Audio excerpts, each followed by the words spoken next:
How many of you saw me speak last time I was here when we talked about healthy relationships? So a good chunk of you. How many of you didn't? All right. Okay, so I will warn you that a couple of sections, because of that, are going to be a little redundant or a little reminder of what we talked about, but I think it'll be a good refresher. In public health, we refer to this as dosage. The more you hear a message, the more you remember it. So I have a theoretical framework for when I'm going to repeat what I told some of you last time. I work in an office at the Utah Department of Health called the Bystander Intervention program. And one of the things we do is we try and prevent all kinds of interpersonal and family violence in the state of Utah. That is our goal. And I work specifically on interpersonal violence in relationships and in terms of intimate relationships. So that's one of the areas I specifically work in. And I also work in an area where I talk specifically to men about getting involved in violence prevention. Now, why do we talk about getting men involved in violence prevention? Why do you think that is? It's a man problem. Because predominantly this is a problem perpetrated by men. This is not to say that women never commit acts of sexual violence or interpersonal violence, but to give you one number, 98% of rape and sexual assault is committed by men. Did I just say that 98% of men commit sexual assault? No! No, I did not. Most men don't. Most men are wonderful, amazing human beings. Some of my best friends are men. I'm a man myself. So this is not a criticism of men, except to say men make up a grossly disproportionate number of the people perpetrating these crimes, which is why this is not a women's issue or a girl's issue. This is a men's violence issue, and really predominantly a violence issue that we are all part of the solution to. We all need to get involved in doing violence prevention, so we need to talk about this in real terms and in real ways. But when we talk about prevention, we need to talk about the positives of these kinds of relationships too. Today we're going to talk about Upstanding, which is the Department of Health, the Utah Department of Health's Bystander Intervention program. And I'm going to go into some detail, but since we only have about 15 minutes together today, I want you to know what this is today. This is a first discussion of many to come. This is a first discussion where I wanted to keep this conversation going. My hope is by the end of me talking to you today, you are far more confused about this topic than you are right now. And when I say confused, I mean curious. I mean, I want you to be thoughtful about it. How does this pertain to me? How does this relate to me and my friends and people I care about? That's what's important. And how can I get more actively involved in doing this work? When I train people in the state of Utah on this topic, the general training I do is 2.5 hours long. So you can imagine how quickly we're going to move through some information today. What I hope is that we're just dipping your toes into this topic, but also helping you understand just what a profound impact you can have on the safety and security, and really just feelings of safety on your campus and also within your community and among your friends. Because we can very strongly change the culture of violence that we have going on in our communities. I'm going to tell you how we're going to do that. I always like to start presentations by saying, as much as I like to hear myself talk, which I do, and as much as I think I have fabulous things to say, which I also do, this should be a little bit of a discussion. I'm going to be asking you some questions, or we're going to be going through some information. Additionally, if there's anything I say that you think is genius, lavish me with praise. If there's anything I say you think is crazy, challenge me on it. Doesn't necessarily me saying it make it so, but more than anything, I'd like to have a dialogue about this. And you all know your community best, which is why we want you here and talking to each other. Any questions before I get started? No? We good? Okay. All right, we can go to the next one. All right, so what I want to start off with first is I want you to understand what bystander intervention is and why we do it. And in order to understand what bystander intervention is, we need to understand why we need bystander intervention. And that is a theory called the diffusion of responsibility, sometimes called bystander effect. Does anybody know what that is? What is that, if you know? Yeah.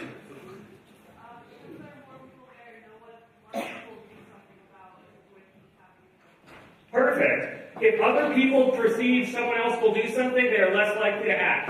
That's what it is. And I'm going to show you a really brief video. Let me warn you, this video is dated. It is from the early 90s, and it is set in London. I did that on purpose. I'm not just old and out of touch and don't want to show you foolly videos. Oh, we got stereo. Okay. We're going to start this now. It's a brief video, but it will explain what we're up against. Okay. If you were unfortunate enough to be the victim of a crime or taken ill unexpectedly, you might think that surrounded by all these people, someone would intervene. After all, isn't there safety in numbers? Psychologists say no. Research suggests that often a victim is less likely to receive assistance when surrounded by a group rather than a single bystander. When people are in a crowd, it's easier to pass the buck. It's what psychologists call the diffusion of responsibility. Liverpool Street Station in London, a busy thoroughfare for commuters. Unknown to these passers-by, Peter is an actor. As part of an experiment on bystander apathy, he's pretending to be ill. How long before he gets help?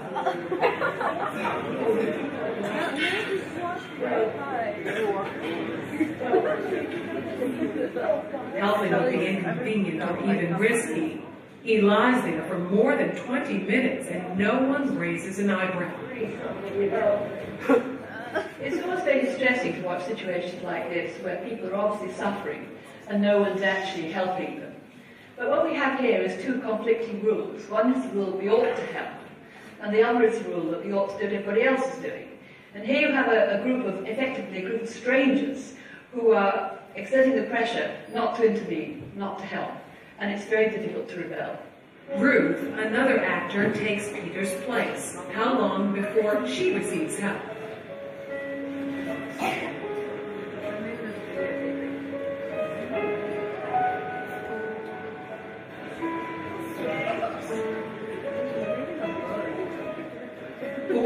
Later, and 34 people have passed without stopping. Well, people don't really want to know. They just haven't got the time. Well, they have got the time, they just don't get involved. Unwittingly, these strangers have silently formed a temporary group with a rule: don't get involved. They're afraid to stand out from the crowd and won't take action if no one else does. This woman has clearly spotted Ruth, but she conforms to the rule and does nothing. Watch what happens, though, when someone else helps. You alright? You alright? Yes, thank you. Sure, you look a bit flinky, you know what I mean? She suddenly finds herself in a different group with a new rule: to help. Well, shut up. You alright, yeah? Sure. First I thought she was dead. Then I saw, checked to see if she was breathing or not. And I looked around and I couldn't believe that no one had noticed her because there was a bloke sat there just absorbed in reading a newspaper. This time, Peter's dressed as a respectable gentleman. Now that his dress is in keeping with those around him, how long before he's rescued? How are you today? 6 seconds. She even calls him sir, and suddenly everyone's a good Samaritan. Do you suffer from epilepsy? No. Why are you lying in the right? Because he's part of the right group. Everyone wants to help. I was just hate to be in this position of feeling ill, and nobody else been walking past, so I just wanted to check that he was okay. I thought when it's wet, so he must really be ill because he would ruin the suit anyway. Did you all watch that woman who was like doing that little half moon shape around for 2 minutes wanting to help her? Why didn't people help? Yeah. They don't want to seem like the odd one out? What are the reasons? Imagine it was you. Why wouldn't you help? What would be a barrier for you to go up to someone who was doubled over outside of a train station? I'll just assume it was a sleeping homeless person, and they probably didn't want to be bothered. Okay, so a sleeping homeless person had your problem. Did you? No, that is what I was going to say. Like, what if they were just sleeping? Like, yeah, like I. Right. It might not be a, right. It might not be a thing. This might not be a big problem. Let me even roll through this. This person might be dangerous. I don't have the skills to help. Yeah. Some people might not want to get involved. They don't want people to ask. Sure. They just have other things going on. They're late for work or school or class. Yeah.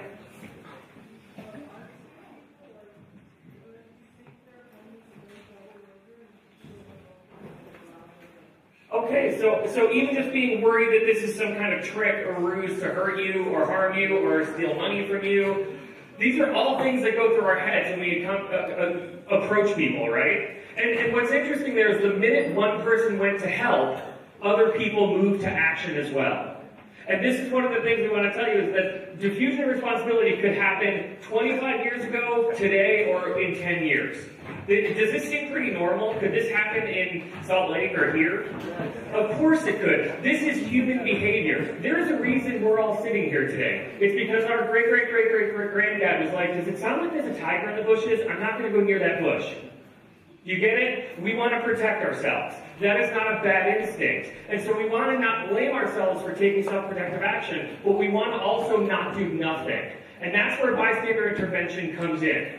Standing up and stepping in when you see harm of another person or other people. That's what we want you to think of what bystander intervention is. It's a public health approach and a primary prevention approach to a violence-free Utah. Intervening before, during, and after a person witnesses harm, violence, and pressure of another person, group, or community. Now, does that seem like a pretty broad definition? It is very intentionally broad, because this is what our goal is for the state of Utah. If you get that little spidey sense in your head and you feel like anybody might be in harm's way, if you feel like anybody might need help, we want you to act and do something. If you will become these upstanders, these bystander interventionists, and go in and help, others will be more likely to help. This isn't just about behavior change and helping people who are harmed. This is about cultural change and changing the dynamic that we have where we say it is abnormal to not get involved. It is weird for you to not help people who need help. Because let me ask you this. Is there anybody in this room who, if you thought someone needed help, do you think you should help them? Of course you do. That's not the barrier. Feeling like you should do something isn't the problem. The problem is all of those things in your head that prevent you from action. And I don't think all of those are bad. But did we notice something about this video too when his clothes changed? How quickly he got helped? There's some issues associated with our fear related to class, maybe related to race or ethnicity or religion. And we need to identify these and talk about these things. These things become barriers to us helping fellow humans. And we want to stop those barriers. But I want to say, it's not about judgment, though, either. I talk to a lot of people. Let me ask you all this. Anybody in here have a time in their life where they wish they had done something but didn't? Look around, everybody.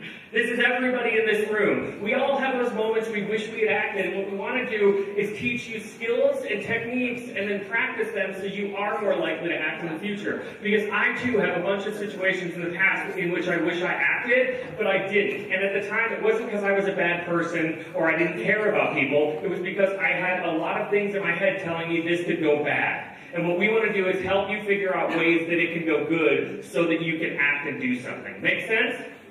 Picking up what I'm putting down? Chilling in my fridge? Okay, we'll move forward.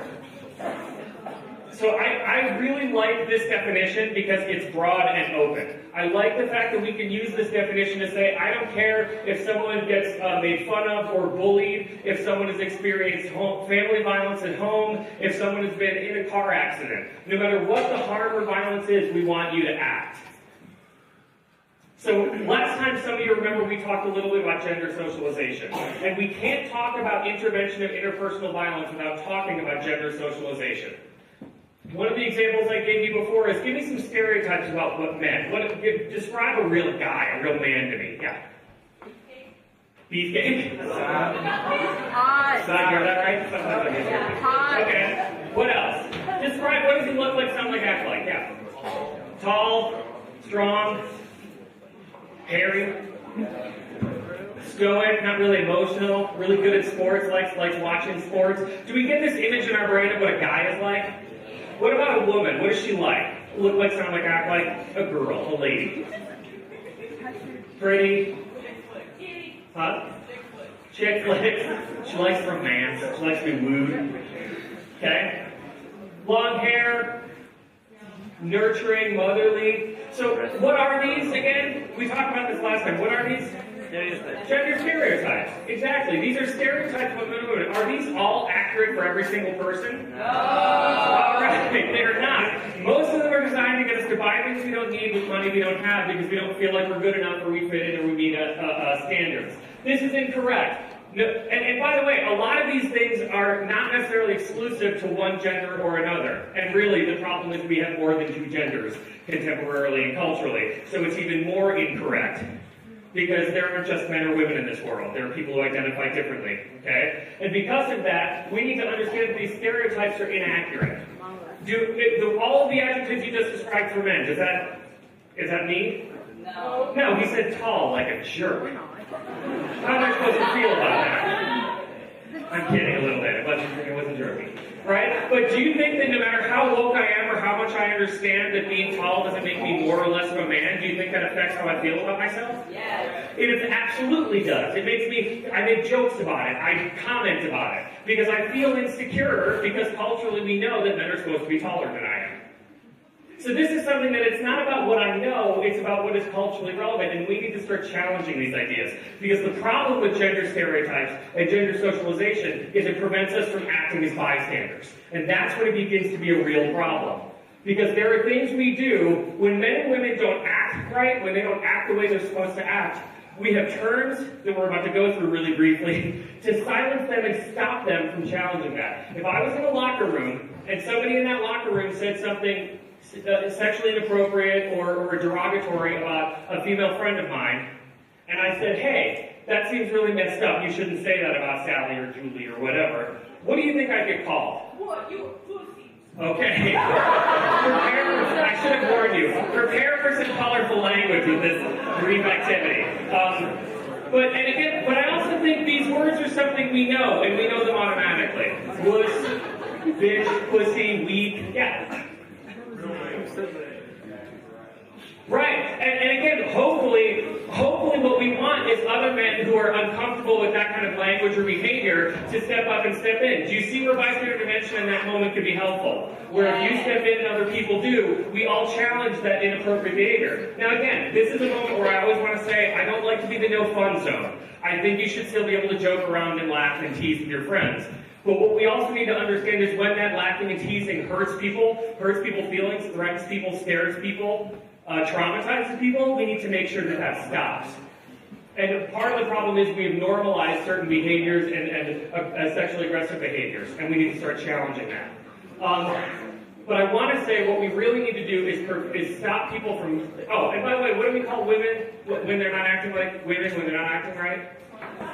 Slut, dyke, bitch. Okay, so what thank you. All right, hold get me in trouble. Here's the point. When we want to insult a man in this culture, we call him a woman or woman's body parts, or men who don't have sex with women. When we want to insult a woman in this culture, we call her the wrong kind of woman. So really what we're doing is, if we're insulting men, we're calling them women. If we're insulting women, we're calling them women. How do we feel about women in this culture? Not very good. So we want to challenge that. And by the way, this harms men too. What I'm talking about is not helpful for men or women. And the example you just gave is really important, that a lot of men are uncomfortable and don't like this. But we don't create a lot of spaces for men to come forward, step up, and challenge some of this stuff. And we want to do that. Now, I still think that we should be able to date and flirt and do all the fun things that we should do as we're growing up and starting that whole process. But what we need to make sure we're doing is not making people uncomfortable in that process. And the way we do that is by talking about it and communicating and engaging with each other. And that takes practice. But understand, too, one of my biggest problems with gender socialization is that it prevents us from saying something, stepping up, and challenging it. So when we hear people call men things like queer or faggot or pussy or bitch, in order to silence them or stop them, we need to challenge that behavior. We need to say that that's not appropriate. And we also need to understand that it harms women and men when you do that.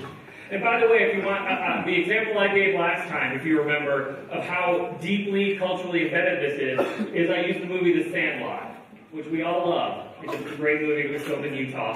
And in the movie The Sandlot, there's a scene where the 10-year-old boys are arguing with each other, fighting with each other, and they're throwing normal 10-year-old insults. You booger eater, you dirt licker. And then one insult gets thrown in this movie that is so offensive it stops everybody from talking. The score of the movie goes silent. What was that comment? You play ball like a girl. Because even at 10 years old, those boys knew that the most offensive thing they could be called was a girl, which is inappropriate. And nobody leaves that movie thinking, man, what a sexist film. And it's not, by the way. It's a great film. But I do think that that is now a culturally appropriate conversation to have with your kids when you show them that movie, especially if your kids are 10-year-old boys and 10-year-old girls. Okay? Because that reinforces sexual stereotypes. And by the way, just for those budding biologists in the room, what is the difference of our family between a 10-year-old boy and a 10-year-old girl? not much, okay? In terms of testosterone and muscle production and etc., that 10-year-old boys are not necessarily bigger or stronger than 10-year-old girls. The idea of it is even sillier in that way too. Plus, I've already seen a lot of really powerful female athletes in here. Okay. So, understand too, before we get started into true bystander intervention, that we need to talk about boundaries and bodily autonomy. This is a really important concept because we don't revisit it and talk about it often. And also, oftentimes in high schools and junior highs in the United States, this does not get adhered to. Anybody know anybody who's gotten their pants pulled under their ankles, their underwear yanked up, their butt touched? Every single person in this room has probably experienced it, seen it, or participated in harming or doing it to other people. And by the way, when I was in high school, I pantsed people too. And I wish I didn't, and it was inappropriate. And a lot of people said to me, Marty, you're overreacting about this. It's just a joke. It's no big deal. And I said, well, let me ask you two questions first. Let me ask you this. If I came up to you all today at 40 years old and outside of this school pulled your pants down your ankles, where would I go? Yeah. Pretty quickly, I would go to jail because I just committed a sex crime, okay? And I want to underscore how important and what a big deal that is. But for some reason, we tend to not take it too seriously in our high schools and junior highs, and we need to start. And don't get me wrong, I keep saying I don't want to be the no fun zone because I understand that sometimes we joke around. A kid said to me one time, Marty, my friend and I think pantsing each other is hilarious. I said, if you and your friend want to go home this afternoon and pull each other's pants down, that's fine with me. I don't care. As long as it's consensual and that's what you want to do, more power to you. But why was he pulling people's pants down publicly? He was doing it to publicly sexually humiliate another person. That's why we do it. And when you do it for those reasons, we need to stop it and challenge it. Because we need to understand that everybody has a right to their own body and has a right to feeling safe. Not just being safe within the context of their body, but feeling safe. They have a right to be free of coercion and manipulation for things that they want to do, both intimately and even physically with their bodies. Your body is your own. And a right to clear and concise communication about how your body is used and how others use your body. We have a right to affirmative consent. Do we all know what affirmative consent is? Affirmative consent is a hell yes, actually, not a yes. Okay? Affirmative consent says that what I want is for you is verbal, it's affirmative, it's active, and it's participatory. Between one or more people, whatever you're not your judge. And what affirmative consent would look like, what enthusiastic consent might look like is, if somebody wanted to make out with me this afternoon, they walked up to me and said, Marty, at like 5 o'clock today, we should totes make out. And I was like, that sounds like an awesome idea. Let's definitely do that. And they were like, here are the other things I want to do when we're making out. And I was like, I like some of those ideas. Well, the first two anyway, but the third I'm not really cool with. Can we do this other thing instead? And they were like, that sounds reasonable. And then we high-fived each other. Is it pretty clear what we're going to be doing later? Yeah. Did I kill a mood? Yeah, that's how mine went. I'd actually argue I created a mood because we dialogue, communicated, negotiated, and can reform contracts with what we want. Now, I realize that's not how most of these situations go, but we need to get better about communicating our boundaries and bodily autonomy, what we want, and we need to be even better at understanding what our partners want. Because oftentimes a lot of problems can be solved by open communication and understanding boundaries, and also listening to people when they're not interested in something and postponing activity until someone wants to and is ready to participate in it. You get what I'm saying? Yes. Okay. You can go for it. All right. So, what if you were unsure? We talked, when we watched that video, about why people don't intervene in bystander intervention, why people don't become upstanders. They're afraid for their own physical safety. They're afraid that they might be taking on something they can't handle. How many people have seen someone who looked really sick and you're like, well, I'm not a doctor, or what can I do in this situation? Right? Some of you might be someday, but in that moment, you are not now. So you might think this person might hurt me. You might think I've got somewhere to be or I'm late for work. These are all logical excuses, and I shouldn't even say excuses, but these are all logical reasons we give. Oftentimes, too, it's our safety. This might put me in danger. But what I want you to think about is all the reasons bystander intervention is hard or difficult. And if you can come up with now the reasons you wouldn't intervene, you can figure out new ways to do it. Because part of the problem is we never prepare and practice for how to help people who are in distress. Almost never. What we usually do is walk up on a scene, see things we don't like, and then go, what do I do, what do I do, what do I do? And when we don't know what to do, or when the one option we want to do doesn't work, we tend to move on and do other things. Or say that this is not something I can help with and hope for the best. And what we want to teach you in the next few minutes here is there is not just one thing you can do, there are dozens and dozens of options and things you can do to intervene when you encounter violence or harm. And if you practice that and think about it and dialogue about it with other people, you will become better at identifying and figuring out ways and strategies for reducing harm. Okay. So, this really quick crash course again, there are two different ways to do intervention. Broad, sweeping ways. There's direct intervention and indirect intervention.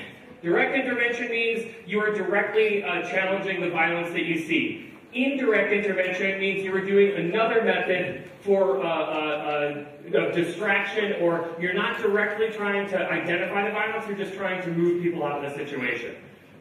So let me give you an example.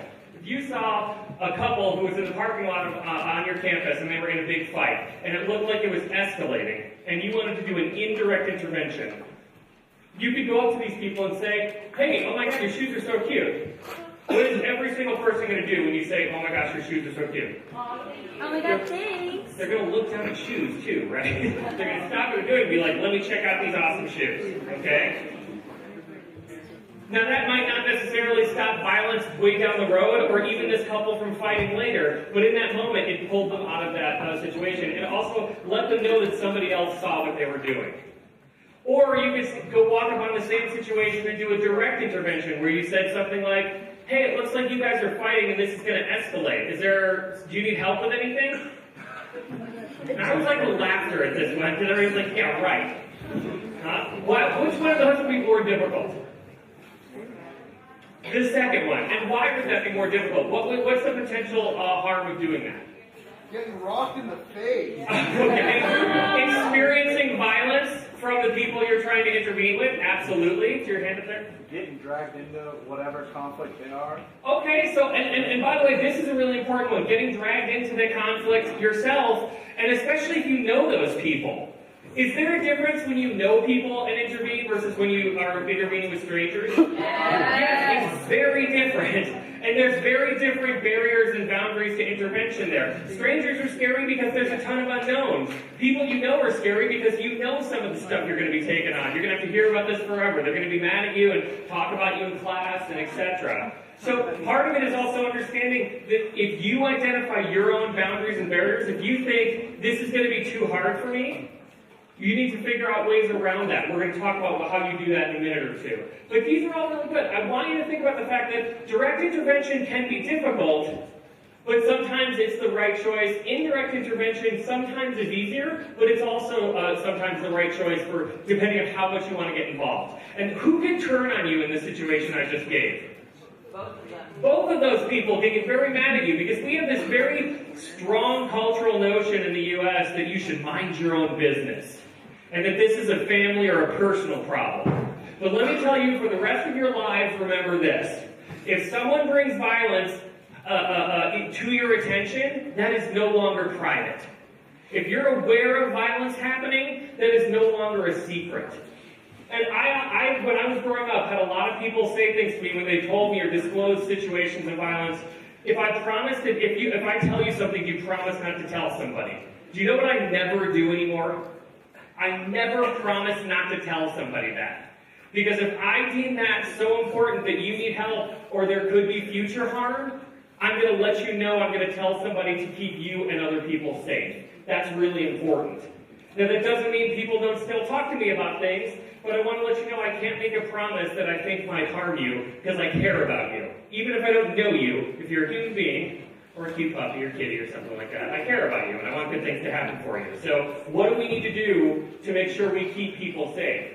We're going to keep talking about this too because indirect intervention is a really important strategy when you feel like you don't know what you can do to help.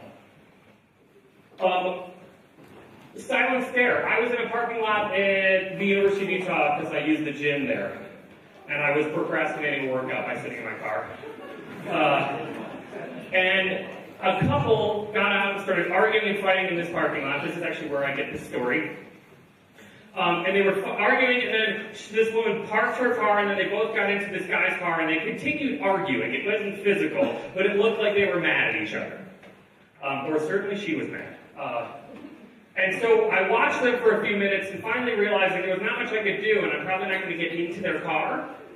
I just got out of my car, walked up, stood in front of their car, just went like this. Everybody okay here? Now, it might not have been much, but at the very least, it accomplished that other thing that I saw two people wanted to make sure they were okay, and they were aware another person saw them. That little act can defuse escalating situations. And understand that the goal of an upstander, the goal of someone doing bystander intervention is not to stop all violence, it's to interrupt harm or violence when they see it. That's all there is. And if more of us interrupted instead of ignoring it, we would see less violence.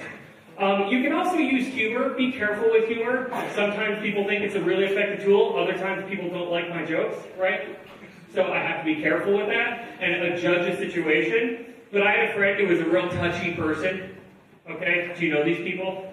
Right. And some people are not touchy people. And at the party, he was like massaging someone he didn't know his shoulders very well. And the look on this person's face was sheer horror. So I said, I made many jokes. I was direct in my challenge to his touching, but I said, hey, maybe you should give me a massage or get your hands off a person who doesn't want to be touched. Now again, we laughed about this moment, and that was a good moment where we could make a joke about something, but that could also be a situation where a person doesn't like to be publicly called out. So you have to balance those out. But understand too, there are a lot of different approaches. I could have just, instead of going and talking to him, I could have pulled that person out of the room and said, hey, can you help me in the kitchen here for a minute? And said, are you okay? You look uncomfortable with how you're being touched. I also could have pulled him out of the room and said, hey, this person looks like they're uncomfortable. You might want to, they're just not a very touchy person. Maybe watch that. There's a lot of different approaches to handling a very similar situation. And what we need to do is start talking about it and figuring it out. Now, that might seem small or subtle, but that can really have an impact on that person who experienced it. We can go forward.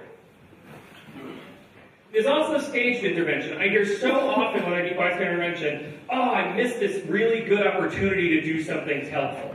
I missed an opportunity, I should have done something in that moment. And I want you all to know it is never too late to intervene in violence. Never. You can intervene before. Let's say I was walking to class with my friend Jim, and he said, oh, there's a really fun party tonight, and I'm going to totally try and hook up with Sally because she's super slutty. Yeah, I'm offended too, okay? And in that moment, maybe I need to have a conversation with Jim. Maybe I need to just text Sally and say, hey, guess what Jim said about you? He probably is not getting hooked up with. So my point here is that that's a moment where he hasn't tried to do anything, but he did do something derogatory. And I can talk to him before he gets to that party and before he treats other people, men and women, with a level of disrespect that we all noticed when I said that. You can interrupt during. If Jim said that to you and you were at that party, you could go talk to Sally then. You could go talk to Jim and tell him you didn't like, you don't like how he's treating her because you know he wasn't being very respectful earlier or being very kind earlier.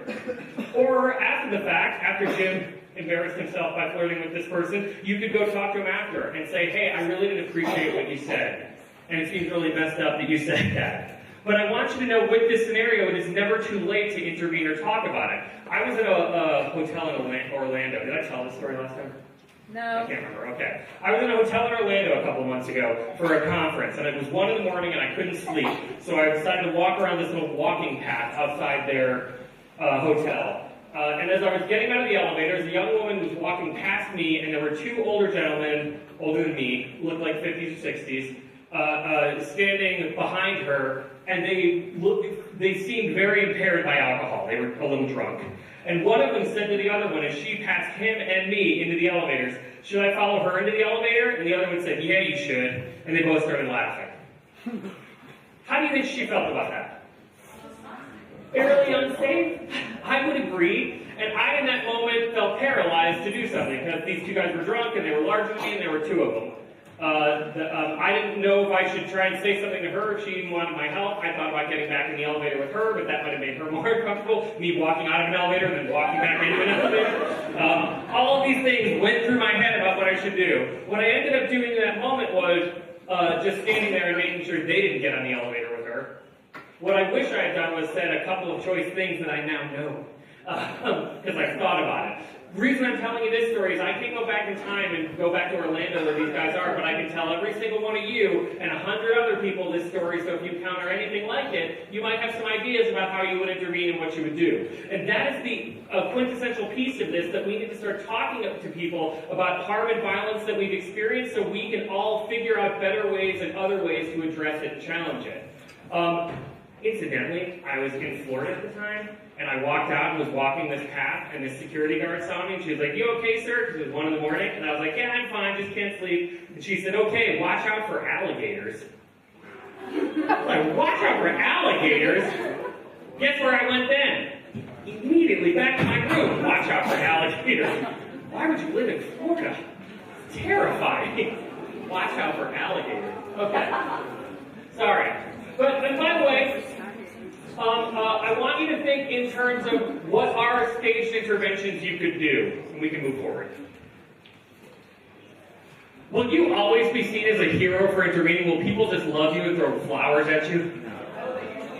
No. And hopefully not hate, but sometimes they can get very upset when you're angry with you. Sometimes they can be mad at you. And because you embarrassed them or you called them out for something that they didn't want to be personally responsible for, should you intervene anyway? You should. But I want to say this. I was in high school once. It was a while ago. And I'm going to let you on a little secret. I was not the most popular kid in my high school. Don't argue. I was not. And when I was in high school, popularity made a big difference in my life. And I was not popular, which is why it made such a big difference in my life. But being embarrassed publicly or harmed or ridiculed was really scary to me. And I think it was a real fear and caused real harm when I was in high school, which is what would have been a real barrier for me to actually act out and help, which is why oftentimes I had to figure out other strategies for getting involved or helping people. And I would say if intervening with somebody is too great a cost to you, socially, emotionally, physically, if there's too big a threat, you should get help from others or tell somebody else. Because you are also allowed to say, this is above my pay grade, this is something I can't get involved in. A great example I can give you there was, I was walking to work every story I have a couple of months ago, but they're scattered. I was walking to work and these 2 teenage girls, I live in downtown Salt Lake City and I have to walk to tracks, it's about 3 blocks, and I have to cross 500 South, which is a busy street that feeds into the interstate, so it's very busy in the morning. And when I was trying to cross the street, I saw 2 girls chasing after each other, one chasing after the other one. She jumped on top of the first one and was holding her down on the ground. And I looked at this and I was like, whoa, this is pretty serious. But it's 2 teenage girls, I think I got this. So I started yelling, get off of her, what's wrong with you, is everybody okay, leave her alone. And the young woman who was on top of the other one, holding her down, pinning her down to the ground, looked at me and yelled, call the police, she's trying to kill herself.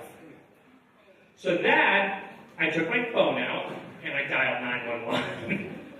Because something that I thought I could manage or thought I could handle quickly became outside my pay grade, outside something I was capable of doing. And the police called me about 20 minutes later and told me they found these 2 young women and one of them had taken some pills and was having a hard time, and they were glad that I called, and I was glad that I called. But I point that story out to say something I thought I could handle, once it became something I couldn't, I immediately turned to people who could handle that. And this is an expectation I have too. When something is too big for you to handle, don't do nothing, do something. And that's really critical because we want less people to be harmed and not more. Understand though too that this is a pretty serious thing, and weighing the costs and benefits. I have a friend of mine who intervened with a family member who hasn't talked to them in 1.5 years. Is that a pretty big consequence? A big one. Really upsetting to her. But she's still happy she did something to check in because she didn't want to make sure anybody was still getting hurt. So understanding too, sometimes you have to risk a relationship to make sure that people are safe. And we can go forward. So, safety concerns to me are the most important thing to think about. Why is safety so important? What do you think? Why is your safety as an interventionist so important? Yeah. If you get hurt, then you can't help the situation. So when there's more people that are in danger. Absolutely. You need another intervention if you are in danger. You could get hurt yourself and you wouldn't be very effective. I'm going to go on a limb here and say your safety is more important than the people you're intervening with in that moment. You should be thinking about yourself first and then them second. to make sure that you can keep going. I would do a little safety inventory. Are you safe to intervene? Will you continue to be safe if you intervene in this situation? When we talk about what makes intervention unsafe for people, what makes intervention unsafe for the interventionist? You all talked about physical harm or security. That can be a big one. Emotional harm or embarrassment, okay? What makes it unsafe for individuals in the situation? Would sometimes doing direct intervention be unsafe for individuals you're intervening with? Absolutely. We talk about dating violence situations. It could also just be you could embarrass them enough that it would be traumatizing, right? So thinking about what will my intervention cause? Because I'll tell you this, sometimes I have to make choices about intervention, when, where, and how. Even though I want to intervene in the direct moment I'm seeing it, I have to wait. If somebody was at a party and they were acting really belligerent, and they were really drunk, would you go and sit them down and have a long conversation about their drinking behavior? What might you wait for? Them to sober up, right? Them to not be impaired by alcohol, because that's not going to be a very effective conversation. When they do sober up, it's a great time to have that conversation. But again, it affects how and when you do intervention. Again, also thinking about safety for others in the community. If you do something here in this moment, could it harm other people? These are all things to consider and think about. And what we're going to practice in the next few minutes here is how to think about them before a problem happens, not after. You can go for it. Trust yourself. That's the most important component to this. Most of the time, we want you to understand that any intervention is better than none. You should trust yourself. You should know that you'll never have all the scenarios practiced in your head. You will never have all the answers. There's no one correct intervention. There are dozens of correct interventions, things we can do to stop or interrupt violence. Nobody's perfect, but go with knowledge and skills that we're going to practice now, but my hope is that you'll continue to practice. Because one of the nice things about bystander intervention is you can practice it all the time. Just casually having a conversation with someone about maybe the story I shared with you. That Orlando story I share a lot because I'm always curious what other people would have done in that situation. What are things that they think about? Because I think about good ideas, but if I have 10 heads, we come up with a million good ideas that would never have occurred to me. And I'll give you an example of that in a minute. But understand too that the point here is to trust yourself and to do something. Bystander intervention relies on you feeling like you will be successful and feeling like you should do something, and then having the support of others to do that. Then go forward. Be honest and direct with yourself and with the people you're intervening with about your limitations, what you're doing, where you're doing it. Let me tell you, how often have you walked up to a situation and been like, I don't even know if this is a problem right now. It may be a problem, but I'm not sure. This happens to me a lot, and I always say err on the side of caution. Because what we want to do is make it culturally weird. If somebody comes and checks in with you, you should not be mad at them. You should know that a person went, oh, I'm worried about their health and safety. That's not something to get mad at somebody about. It could be annoying. You could go, you're being really annoying right now. That's a fair thing to say. But understand, too, that we want to make it normal to intervene and check in with people. And if nothing's wrong, great. You know, I hear this a lot when I work with people who work in child protective services, people who are worried about child abuse. Because people will hear things through doors in apartment buildings and things like that and think, ooh, this might be violence. What should we do about it? I'm worried about it. And what I always say is, but they say, I'm worried about calling DC Child Protective Services or the police on a family if nothing's going on. And I always say, we should always be comfortable with checking in to make sure nothing's going on.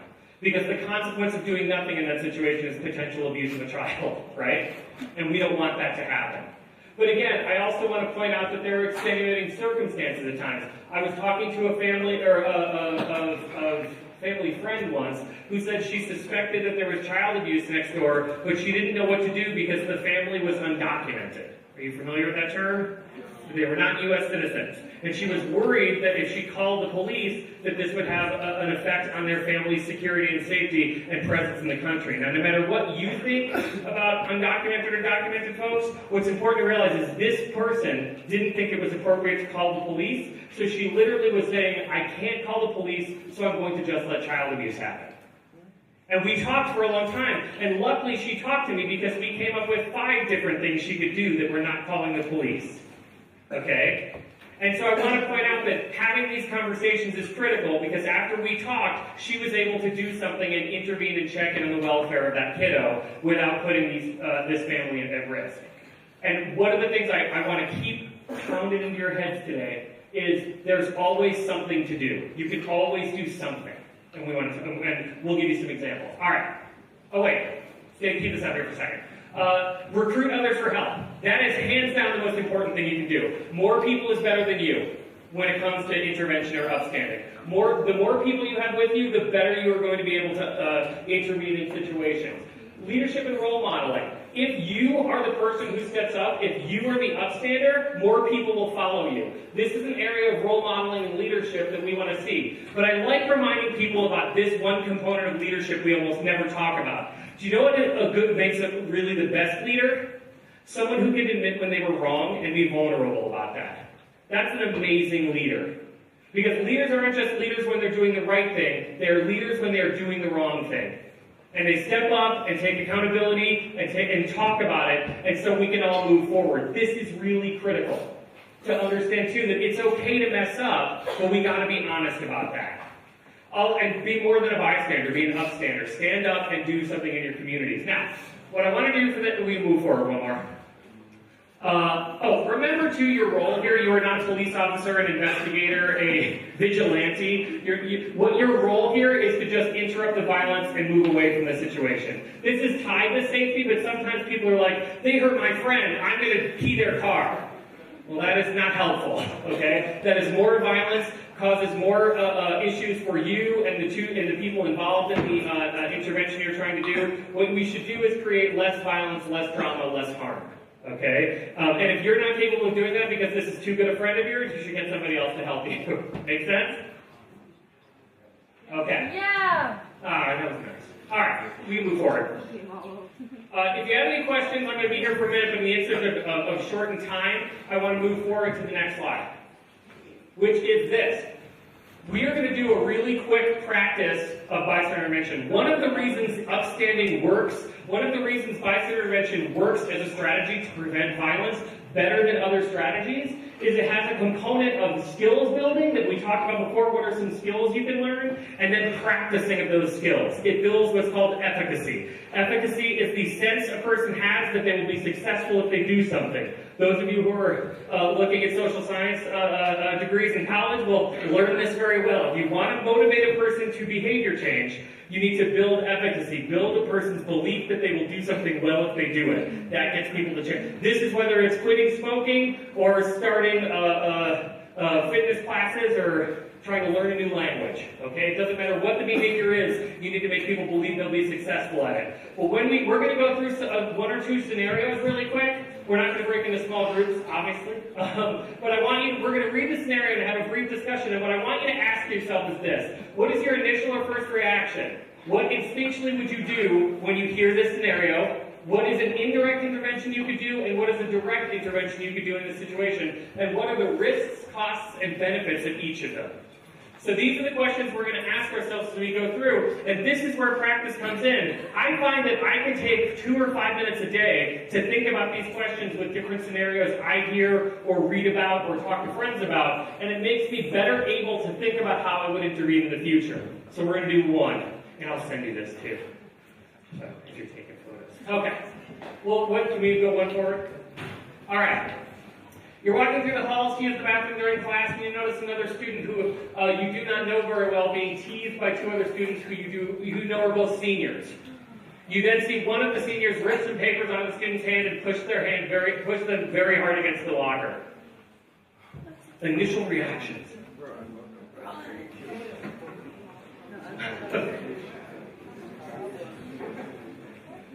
What would you do in this situation? Let me even ask this. What would make it difficult to intervene in this situation? Okay, the fact that they're 2 seniors, and when we hear seniors, we just think large folks too. Absolutely. Large folks. I think there could be lots of repercussions that could become bullied because you stood up for bullying, especially when you're alone. Absolutely. You go to school with these folks. So if you intervene, they can then target you for bullying or violent behavior. Yeah. Okay, so that was a stereotype. You're right. Sure, so if we're worried about physical safety too, and we are not a very imposing person, that can actually prevent us from moving forward, yeah.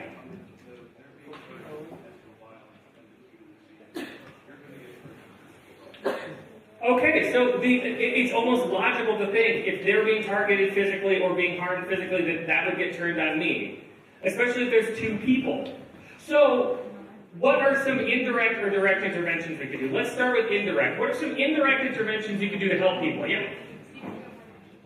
Okay, go find a teacher or an adult or someone who has some authority. Absolutely. Yeah. Okay, you could even just make a comment that this seems really messed up, or you shouldn't do that. You shouldn't treat people like that. Yeah. Okay. Pratfalls, everybody, for those theater people. But yeah, pretend to fall down or do something like to garner attention. Yeah. Okay, yeah, so again, get someone with more authority. Maybe another student who these other students know. Yeah. If you could pretend you don't understand what's going on, and be like, hey, I'll friendly to the seniors, and they'll be like, what's going on? And you'll be like, yo, that person over there needs you. All right. Well, and again, so walking up with a distracting story, not technically talking about the violence itself, but doing something else to stop them from mistreating this person. Absolutely. And by the way, this is what would some direct interventions be? Yo, stop. Yo, stop would be great. We heard a direct intervention, but that's not cool over here. Did you ever hear that? We said the same. Oh, yo, stop. Maybe that should be the t-shirt you all wear. Yo, stop. Am I missing somebody? Yeah.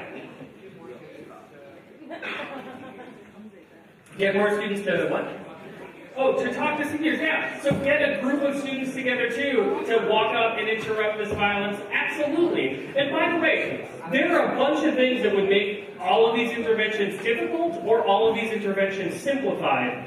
But if we just start talking about it now, you are more prepared in that moment to interrupt it when you see it. And this is a fairly difficult situation. It would make sense to go get someone else in this situation, especially if you felt like you were not really good at breaking up fights. Can I tell you, I saw a YouTube video the other day of one of the funniest interventions I've ever seen in my life. So these two guys, and I don't know if they were drunk or not, but they started getting up and pushing each other a little bit, and it was in the outside eating area of a pizza place, and this guy grabbed the pizza and just walked up and put the pizza in front of these two guys, between them. And both of these guys were trying to figure out what was going on, and they eventually just grabbed a slice of pizza and started eating. You need to look this up. It was amazing. It was the most amazing intervention I've ever seen. And by the way, what I loved was it was indirect and direct. They didn't know what was going on, so they were like, this is the strangest thing I've ever seen. Now, I point this story out to say there are a lot of very clever things that you could come up with or hear about, but oftentimes when I talk about these, I would never have thought of different resources or options for people. By the way, what could you do after this situation? If you witnessed it, could you do something after? Let's think of staged intervention. What could you do after to see if you could help? Talk to the seniors. Go have a conversation with them when they're not pushing someone around and say their behavior's inappropriate. Who else could you talk to? Yeah, the person who is being victimized. Or a teacher, I heard somebody say, which all of these are great options, that just because you witnessed this and didn't do something then doesn't mean we have to let these situations go. And I gotta tell you, if you checked in with that student who was being pushed around even after the fact and said, I just want to make sure you're okay, that seemed really messed up and people shouldn't treat other people that way, do you think that would make them feel good? I promise you it would. It would make a huge difference that they're not alone, that other people are seeing this, and then maybe saying, is there something you want to do to get help? Do you want to go talk to somebody about it? Because these are these important lessons we can learn now to stop violence down the road. And here's the thing, being a teenager is as hard as being an adult. I promise you. Sometimes harder. So because of that, we take it very seriously, and I know you all take these situations seriously too, and we want to make sure that we are reducing violence as much as we can and creating a space in the community that is safe, fun, and exciting for you to be part of. For the next 5 minutes, we'll do one more of these. Okay, your friend came back from class and told you her new teacher was making comments about you and another student and how you both dress.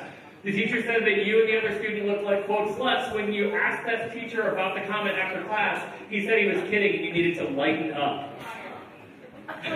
Fire. So, go to Ms. Mondrag would be an excellent choice. Okay, maybe going to a teacher's supervisor. Sure. What would make this difficult to intervene in? They have more authority. They have authority. And what kind of authority do they have? Your grades. Are grades important? Yes. Any of you planning on college? Grades are pretty important in that respect, right? To make sure that you can go there and get into college of your choice. What else would make this difficult? So the teachers have power in schools, and they can control things in your life that are really critical and important. Yeah. They ask if you told them one thing, or if you told like the dean one thing, or the teacher told you one thing, Absolutely. So because of just cultural power too, they're trusted more. Or maybe their word is trusted over students, and that can be pretty scary. What else? These are all really important barriers to actually going and getting help. Does the person always want you to do something about this? No. I actually had 2 students at a college in Davis County tell me that they were having this happen, but they just needed to get through the class, and like once they left the class, they would never have to see this instructor again. Now, is that a good approach? No, because he's probably going to keep doing this if he doesn't have anybody tell him this is inappropriate. But what did he do when the student actually tried to advocate for themselves? Yeah, he minimized it. He told them that what they're worried about isn't a big deal. Can that too also make it harder to come forward and get help? Yeah. That a person said that what you're complaining about isn't serious. And we need to take it seriously. When somebody says, I don't like the way you're treating me, we need to stop treating a person that way. We need to stop that behavior. But I also want us to think about all the different things that would make this difficult to get involved in. Yeah?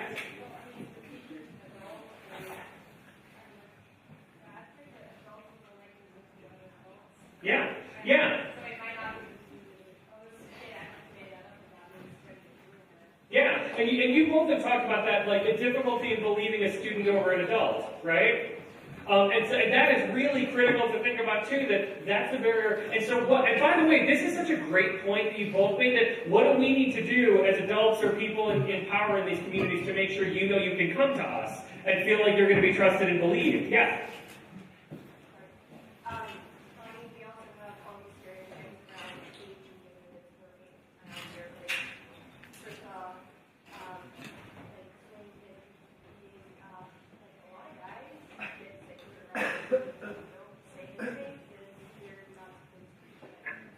Absolutely. And this is such an important, did you all hear this? She said that because of a lot of stereotypes, that men can get sexually harassed or mistreated or bullied, and oftentimes can be really difficult for men to come forward and say something because of cultural attitudes about men and masculinity. This is why we need to keep working about dialoguing and talking about gender stereotypes and how that plays a role in our ability to move forward. Oh, I'm getting the axe, everybody. So, let me end with this.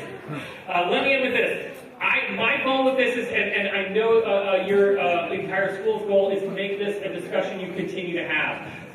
Standing up and protecting yourselves and the students around you and other people in your community is everyone's responsibility. And I'm here to tell you, I am passionate about a very boring subject here. I realize that this is not the most exciting thing in the world. This can vastly change culture and keep people safer and prevent violence. That is a huge deal, but it requires all of us doing a little something to step up and move forward and risking a little bit. And keep having this conversation, keep moving forward. It's been, again, a pleasure hanging out with you all again, and hopefully I'll see you.